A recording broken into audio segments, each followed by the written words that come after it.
করেন না? হ্যাঁ, ডায়মন্ড মানিকে ব্লক করেন।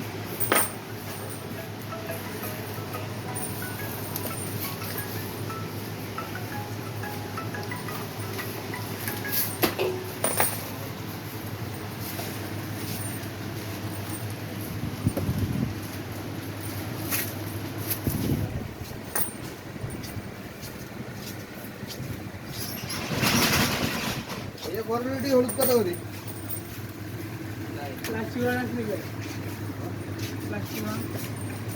আপনারা জিজ্ঞেস করবেন কি কি মাল আছে। কি কি মাল আছে ভাই আপনার? আছে escape, TBC, Japan technology, HS, RBC, DMC, PSB, KG, FMB. ভালো কোয়ালিটির মাল হলো টিবিসি। ঠিক আছে।